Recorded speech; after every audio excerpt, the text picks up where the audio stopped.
Hi hello welcome to Indian knowledge university. మనకి ఈరోజు current affair మరియు విద్యా ఉద్యోగ సమాచారం చూసుకుంటే మనకు చాలా పాయింట్ అయితే రావడం జరిగింది.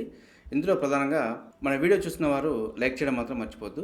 మీరు చేసే లైక్ వల్ల మరికొంతమంది విద్యార్థులకు ఈ వీడియో చేరే ప్రయత్నం జరుగుతుంది.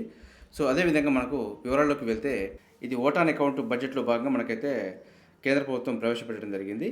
సో మనకు ఇందులో రెవెన్యూ వసూళ్లు, అదేవిధంగా మూలధన వసూళ్లు, మనకు మొత్తం ఆదాయం, మొత్తం వ్యయం, సో అదేవిధంగా దానికి సంబంధించిన రెవెన్యూ ఖాతా, మూలధన ఆస్తుల కోసం కేటాయించిన గ్రాంట్లు, మూలధన ఖాతా, ఈ విధంగా అయితే మనకు ప్రాథమిక లోటు, ద్రవ్య లోటు, వీటికి సంబంధించిన డేటా అయితే ఇక్కడ ఇవ్వడం జరిగింది. సో మీరు ఒకసారి వీడియో పాజ్ చేసి చూసుకోవచ్చు. ఒకసారి మనకు మొత్తం ఆదాయం అయితే 47,65,768 2024-25 అంచనాలకు అని చెప్పి మనకు ఇవ్వడం జరిగింది. 2024-25 బడ్జెట్ అంచనాలకు సంబంధించి రెవెన్యూ వసూలు అయితే 30,01,275 కోట్లు అంటూ మనకి ఇవ్వడం జరిగింది. రెవెన్యూ వసూళ్లలో పన్ను ఆదాయం మరియు పన్నేతర ఆదాయం అంటూ రెండు రకాలుగా ఉంటుంది. సో ఈ రెండు కలుపుకుంటేనే మనకు రెవెన్యూ వసూల కిందకి వస్తుంది. మూలధన వసూళ్లకు సంబంధించి చూసుకుంటే 17,64,494 కోట్లకు సంబంధించి 2024-25 బడ్జెట్ అంచనాలు చెప్పి ఇవ్వడం జరిగింది.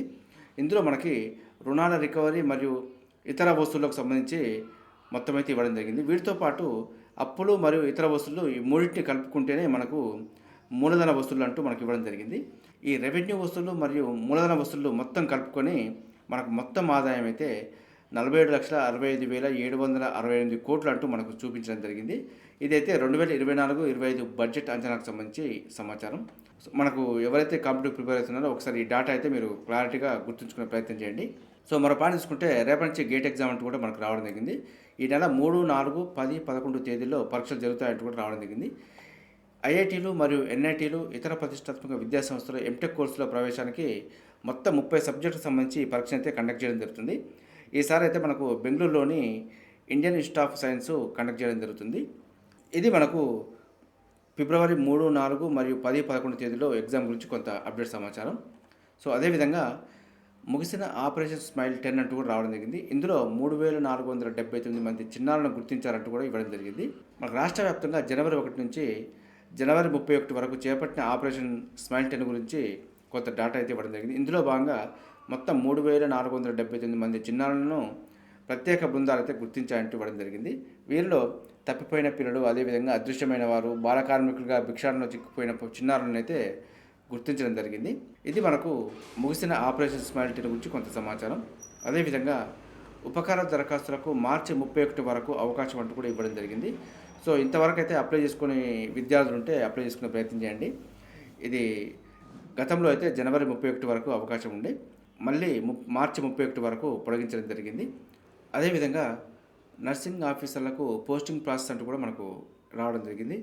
దీనికి సంబంధించి కోటి క్యాంపస్లో రిపోర్ట్ చేయాలంటూ సూచన, టీవీవీపీ మరియు డిఎంవి విభాగాలకు కూడా సూచన అని చెప్పి మనకు రావడం జరిగింది.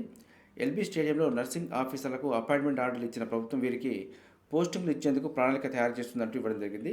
దీనికి సంబంధించి హైదరాబాద్లోని కోటి క్యాంపస్లో శుక్రవారం రిపోర్ట్ చేయాలని చెప్పి 1,000 మంది నర్సింగ్ ఆఫీసర్లకైతే ఆదేశించినట్టు ఇవ్వడం జరిగింది. ఎవరికైతే ఆదేశాలు అందిన నర్సింగ్ ఆఫీసర్లు ఉంటారో వారైతే శుక్రవారం నాడు మనకు కోటి క్యాంపస్లో రిపోర్ట్ చేయవలసి ఉంటుంది.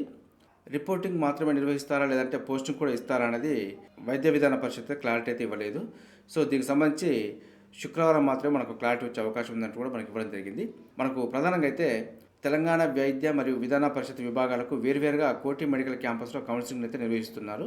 ఇప్పటికే ఈ 3 విభాగాల అధికారులు ఖాళీలు, స్టాఫ్ రేషనలైజేషన్ వంటి అంశాలను పరిగణలోకి తీసుకొని ఓ జాబితాను కూడా తయారు చేయడం జరిగిందంటూ మనకి ఇవ్వడం జరిగింది. సో దీనికైతే ఈ జాబితా ఆధారంగా జోన్ల వారీగా వేకెన్సీలు చూపించి పోస్టింగ్లు ఇచ్చేందుకు వైద్య ఆరోగ్య శాఖ సిద్ధమైందంటూ కూడా మనకు రావడం జరిగింది. ఇది మనకు నర్సింగ్ ఆఫీసర్లకు పోస్టింగ్ ప్రాసెస్ గురించి కొంత అప్డేట్ సమాచారం. అదేవిధంగా ముగిసిన జేఈ మెయిన్స్ మొదటి విడత అంటూ మనకు రావడం జరిగింది. సో మొత్తానికైతే జాతీయ ఇంజనీరింగ్ కాలేజీలో ప్రవేశం నిర్వహించే ఉమ్మడి ప్రవేశ పరీక్ష జేఈ మెయిన్స్ అయితే మొదటి విడత కంప్లీట్ అయిపోయింది. సో గత నెల 24న ప్రారంభమైన మెయిన్స్ పరీక్ష నిన్నటితోటి పూర్తయిపోయింది. దీనికి 12.80 లక్షల మంది విద్యార్థులు దరఖాస్తు చేసుకున్నారంటూ రావడం జరిగింది. దీన్ని నేషనల్ టెస్టింగ్ ఏజెన్సీ నిర్వహించడం జరిగింది. సో దీనికి సంబంధించిన ఫలితాలను అయితే ఈ నెల 12వ తేదీలోపు ప్రకటించే అవకాశం ఉందంటూ కూడా మనకు ఇవ్వడం జరిగింది. మనకు రెండో విడత మెయిన్స్ అయితే ఏప్రిల్లో నిర్వహిస్తారు. దీనికి సంబంధించి మొదటి విడత రాయని వాళ్ళు, అదేవిధంగా మొదటి విడతలో అప్లై చేసుకున్న వారు ఉంటే రెండో విడత కోసం మనకు ఫిబ్రవరిలో నోటిఫికేషన్ రావడం జరుగుతుంది. సో అప్పుడు మనం అప్లై చేసుకోవాల్సి ఉంటుంది. సో గత ఏడాదితో పోలిస్తే ఈసారి కొద్దిగా తేలికగానే ఉంది. ఈసారి తేలికగా ఉన్నప్పటికీ కొంత కఠినంగానే ఉందంటూ మనకు రావడం జరిగింది. ఇది మనకు జేఈఈ మెయిన్స్ గురించి కొంత సమాచారం.